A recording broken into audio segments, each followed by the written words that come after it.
설명을 드려볼게요. 자, 일단 제품 소프트웨어 패키징, 이제 패키징이죠. 아이고. 자, 패키징. 자, 패키징. 자, 패키징이라는 거는 이제 소프트웨어를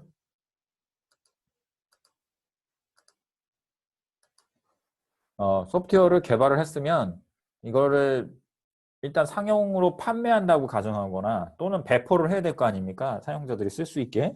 그럴 때는 이제 소프트웨어를 설치할 수 있는 용도로 쓸 수 있게 패키징을 해야 돼요. 이렇게 패키징. 묶는 거죠. 포장하는 거죠. 쉽게 말하면. 그래서 그 포장하는 과정을 진행하는 거를 여러 가지 그 개발 도구를 통해서 또는 패키징하는 도구를 통해서 할 수 있어요. 자, 그거에 대한 개념적인 이해를 하시면 됩니다. 일단 문제를 볼게요. 패키징 작업 과정에 대한 설명으로 잘못된 것은 자, 1번. 자, 짧은 개발 주기를 반복하는 애자일 기법인 경우 패키징 주기는 2, 4주 내에서 지정하며 모든 주기에 완료된 후에는 최종적으로 패키징을 수행한다.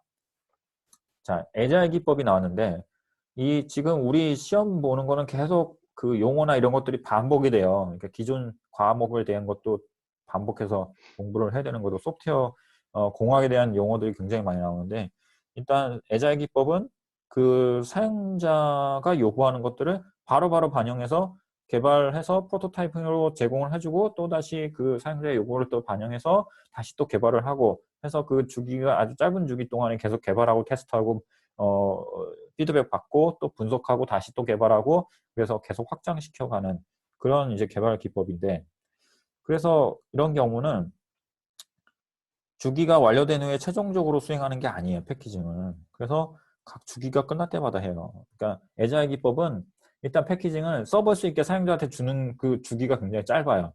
그래서 사용자가 한 간단하게 어떤 기능을 해주세요 라고 그러면 빠르게 개발을 해가지고 민첩하게 그 개발한 거를 배포를 해서 패키징해서 제공을 하고 그 다음에 그거를 다시 사용자가 보고 피드백 받아서 뭐 수정해야 될 것들이나 이런 것들을 다시 반영해가지고 또다시 수정해가지고 또 컴파일 해가지고 또 패키징 해가지고 배포하고 또 이렇게 하는 거예요. 계속 반복적으로. 그래서 주기가 완료된 후에 하는 것은 아니고요. 일단 주기가 완료된 후에 최종적으로 하는 건 아니라 각 주기가 끝날 때마다 이렇게 반복해서 한다. 그래서 잘못된 것은 1번이고요. 자, 보기 한번 쭉 볼게요. 패키징한 결과물은 온라인으로 배포할 때는 별도로 마련된 운영 서버의 설치 및 사용 매뉴얼과 함께 배포 파일을 등록해서 고객이 직접 다운받아 사용할 수 있도록 한다. 이건 뭐 그냥 당연한 얘기죠. 그냥 뭐 일상적인 얘기인데 당연히 이제 뭐 온라인 배포할 때는 서버에다가 올려놓고 배포 매뉴얼하고 함께 배포해야 된다. 그런 뜻이고요. 그다음 패키징 결과물은 오프라인으로 배포할 때는 CD롬과 DVD 뭐 이런 걸로도 할 수도 있다. 뭐 이런 얘기죠. 그 다음에 프로젝트 개발장 과정에 패키징한 결과물을 테스트 서버에 배포한다. 예, 맞습니다. 예, 그냥 뭐 이건 읽어도 이해할 수 있는 내용인데 내용이고요. 자, 그 다음에 릴리즈. 자, 릴리즈라는 거가 용어가 그냥 뭐 배포 뭐 이렇게 보시면 돼요. 배포라고 해석을 해도 됩니다. 그래서 릴리즈 노트 작성의 일반적인 과정에 대한 순서 맞게 나열한 것은 자, 일단 배포를 하는 과정인데 일단 소프트웨어 개발이 어느 정도 완성이 됐고 테스트도 끝났고 그 다음에 이제 사용자가 쓸 수 있도록 배포하는 단계인 거예요. 그 단계 가정 가기 전에 그러면 이제 뭐 노트를 작성을 하는데 그 노트를 작성하는 순서가 어떻게 되냐? 네, 3번인 거죠. 자, 먼저 뭐부터 한다? 첫 번째 모듈을 식별한다. 배포하는 어떤 그 소프트웨어에 대한 그 모듈을 먼저 식별하고 그 다음에 릴리즈 정보를 확인한다. 배포할 거에 대한 정보를 확인하고 그 다음에 릴리즈 노트 개요를 작성한다. 개요를 작성하고 그 다음에 영향도를 체크하고 그 다음에 정식 릴리즈 노트를 작성한다. 그 다음에 마지막으로 추가 개선 항목을 식별한다. 이렇게 해서 6가지 순서를 볼 수 있습니다.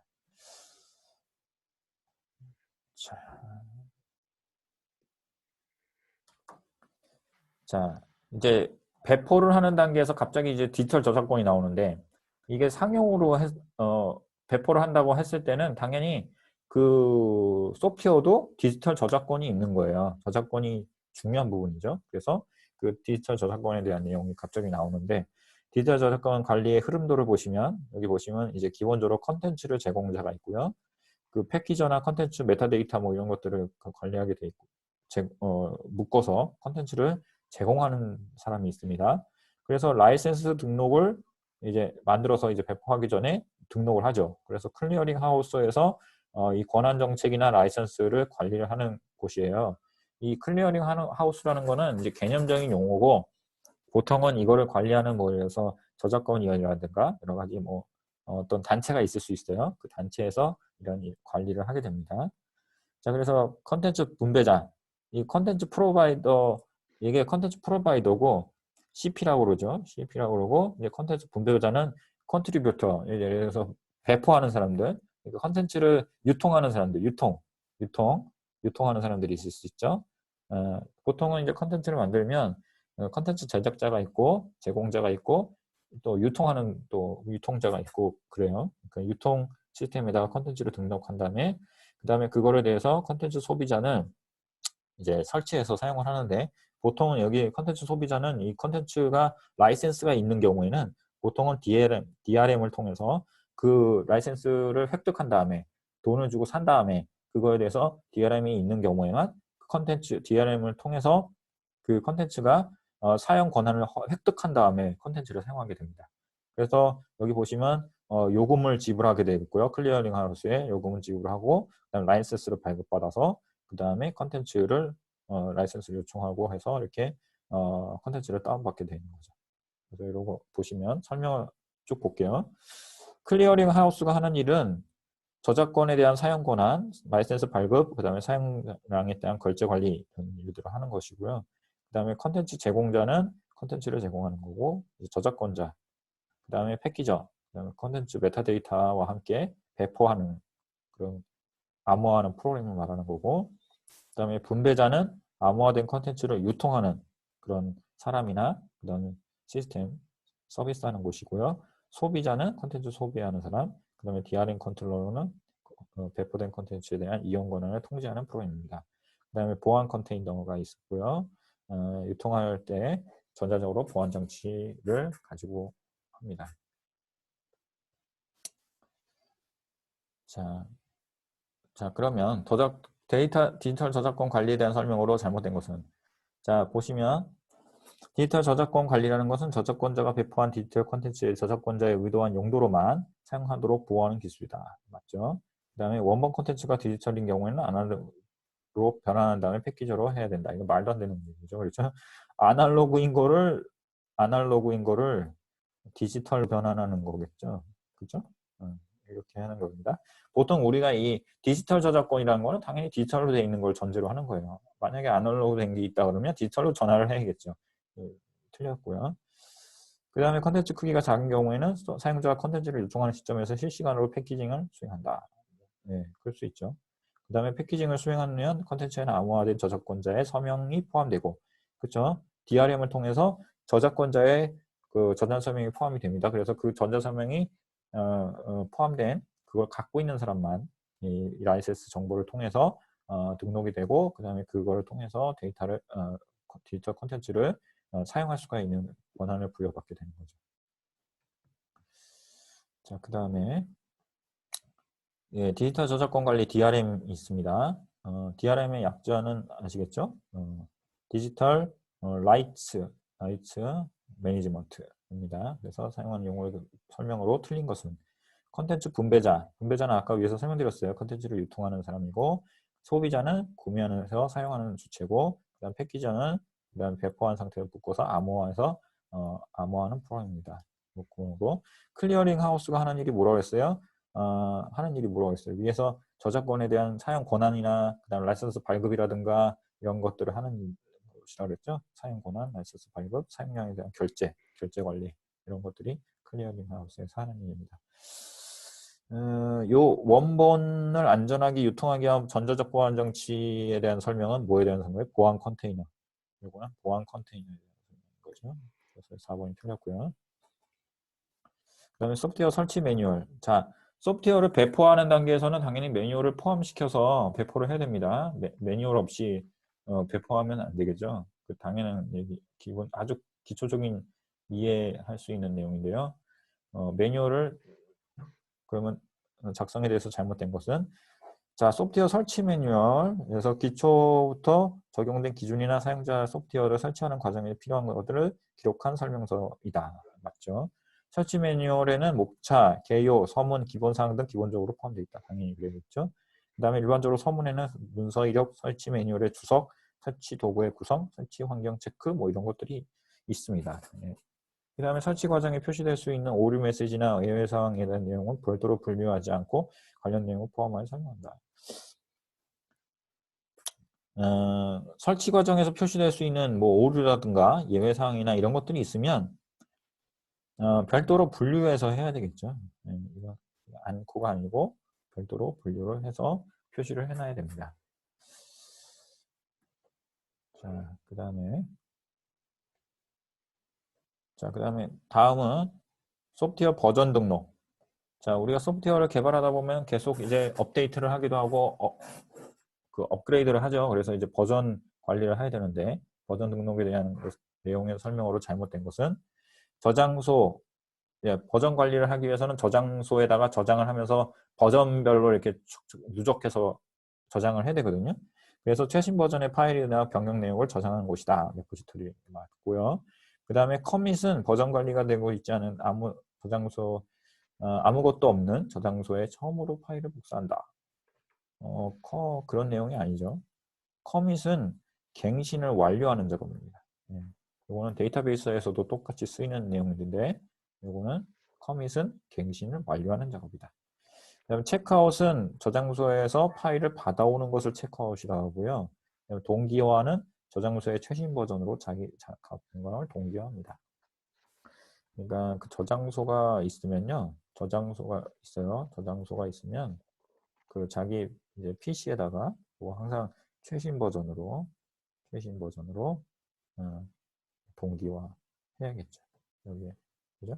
여기 저장소에 있는 버전 관리. 그리고 또 자기가 이제 개발한 게 있으면 또 이렇게 업데이트를 하고요. 그죠? 업데이트 해야죠. 최신 정보를. 그죠? 그러니까 개발 PC에서 이렇게 저장소에다가 이렇게 버전 관리를 해야 됩니다. 버전 관리.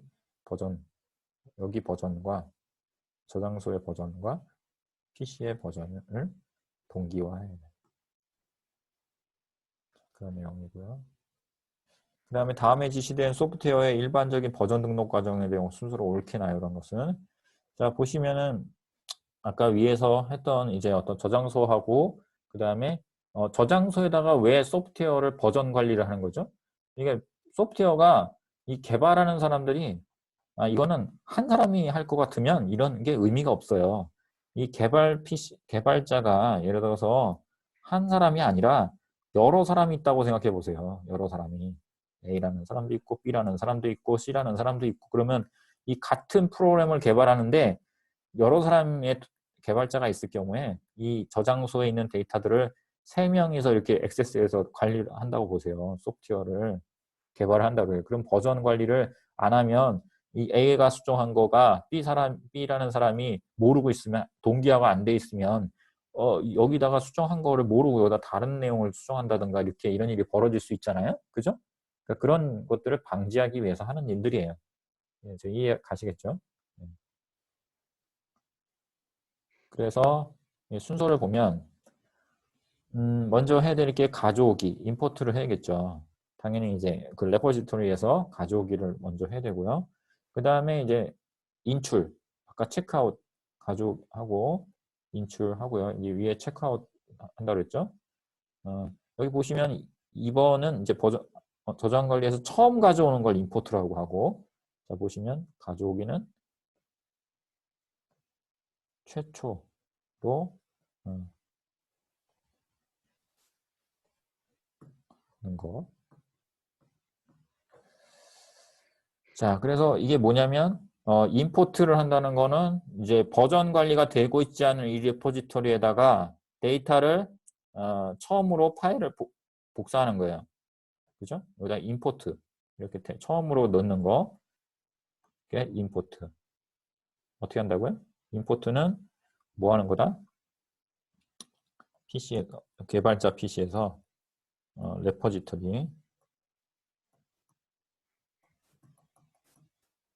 레포지터리에서 저장소에다가 최초 저장하는 거를 뭐라고 한다고요? 가져오기.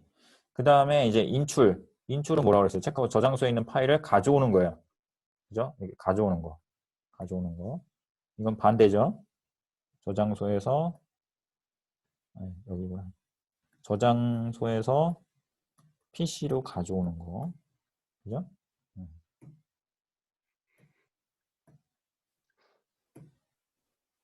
가져오는 거. 그 다음에 이제 하는 일이 이제 보면 커밋하는 거죠.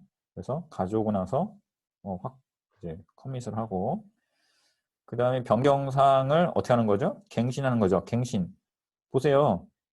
그 맨 처음에 어떤 최초의 것들을 갖다가 저장을 해놓고, 그 다음에 이제 버전 관리 이제 저장소에서 PC에서 데이터를 저 파일을 가져온 다음에 인출한 다음에 그 다음에 여기서 수정된 사항이 있을 거 아니에요, 그죠? PC에서 개발자에서 수정 사항을 완료, 반영하는 것을 커밋 하는 거고요, 그죠? 그 다음에 니은 동기화 업데이트 해야 되겠죠.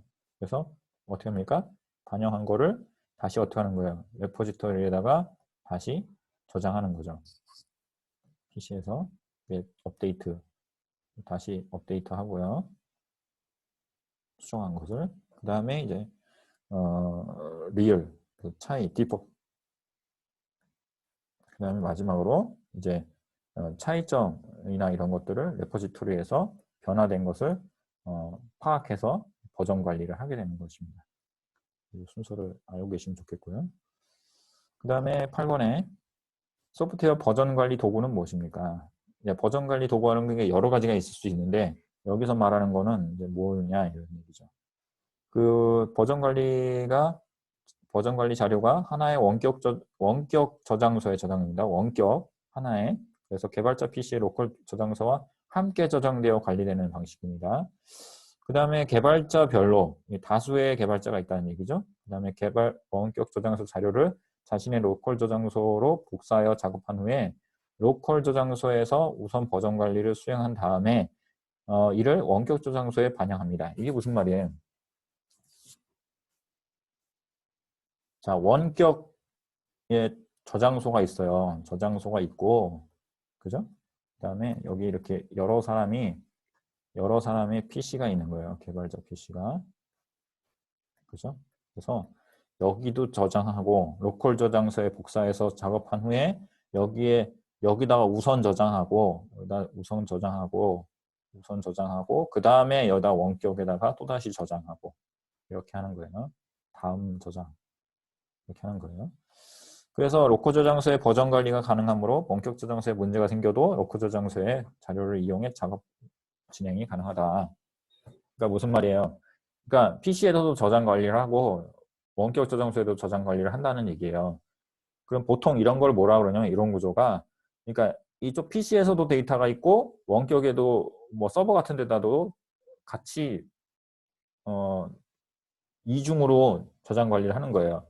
그러면 이 원격 저장소가 문제가 생겨도 자기 PC에서 데이터 소스가 존재하기 때문에 문제가 안 생기겠죠. 이런 구조를 보통은 분산 저장소 방식이라고 합니다. 분산.